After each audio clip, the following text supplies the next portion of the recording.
કરીએ તો ટ્રેડ ડીલની સીધી સકારાત્મક અસર આપણને રૂપિયાની ઉપર દેખાઈ રહી છે। ડોલર સામે રૂપિયાની આજે મજબૂત શરૂઆત આપણે જોઈ શકીએ છીએ।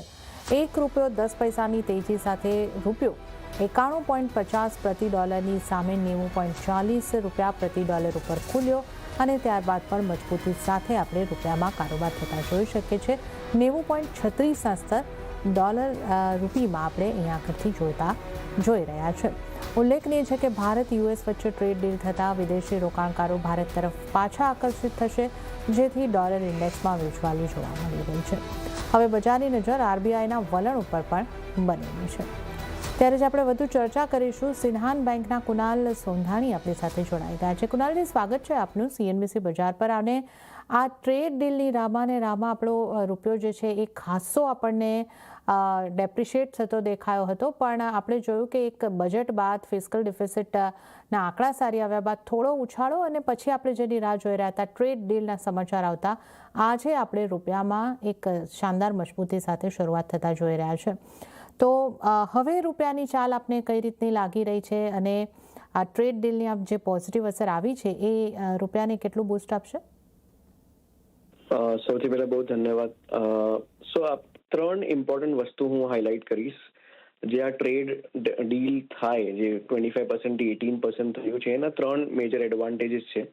સૌથી પહેલા તો જે સેન્ટિમેન્ટ ડ્રિવન આઈએનઆર ફ્લોઝ હતા, જે એફપીઆઈ ફ્લોઝ હતા, એ પાછા રીએસેસ કરશે રિસ્ક અને પાછા કેપિટલ ફ્લોઝ ઇન્ડિયામાં આવી શકે, સૌથી ફર્સ્ટ। અને કેપિટલ ફ્લોઝ ઇન્ડિયામાં આવે તો ઓબ્વિયસલી આઉટફ્લોઝ રિડ્યુસ થશે અને આઈએનઆરને અસિસ્ટ કરશે। બીજી વસ્તુ આપણે કહીએ છે, જે લોઅર ટેરિફ અગર છે તો જે ઇન્ડિયન એક્સપોર્ટ છે એ મોર કોમ્પિટિટિવ થઈ જશે યુએસમાં, અને જે કરંટ અકાઉન્ટ ડેફિસિટ છે યુએસ જોડે એ પાછું નેરો થઈ શકે છે। સો સ્ટ્રક્ચરલી પોઝિટિવ અગેન કરન્સી માટે। અને ત્રીજી મોસ્ટ ઇમ્પોર્ટન્ટ વસ્તુ છે કે આ જે ટેરિફ કટ છે એ આપણને ઓબ્વિયસલી એક્સપોર્ટ એડવાન્ટેજ આપે છે। અગર આપણે કમ્પેર કરીએ એશિયન કોમ્પિટિટર્સથી, જેવી રીતે વિયેટનામ, બાંગ્લાદેશ, પાકિસ્તાન, જે સિમિલર હાયર ટેરિફ છે, સો એ માટે આપણે બહુ મોટો એડવાન્ટેજ એક્સપોર્ટ એડવાન્ટેજમાં આપણને મળી શકે।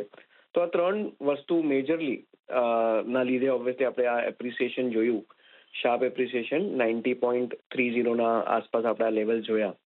પણ ગોઈંગ અહેડ મારા થોડા કન્સર્ન્સ પણ છે કે આ જે ડીલ થઈ છે એમાં સ્પેસિફિક્સ હમણાં સુધી ક્લિયર નથી।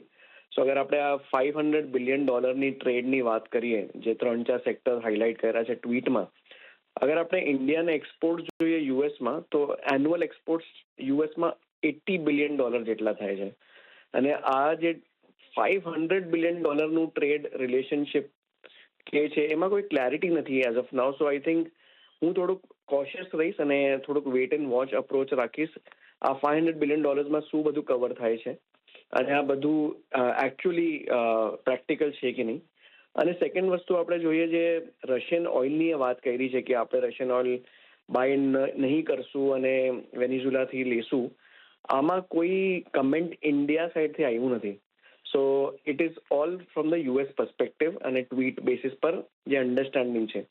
સો ફર્ધર ક્લેરિટી મારા ખ્યાલથી હું વેઇટ કરીશ, પણ યસ, આ વેલકમ સાઇન ડેફિનેટલી છે અને એના લીધે આપણે રૂપીમાં શાર્પ એપ્રિસિએશન જોયું।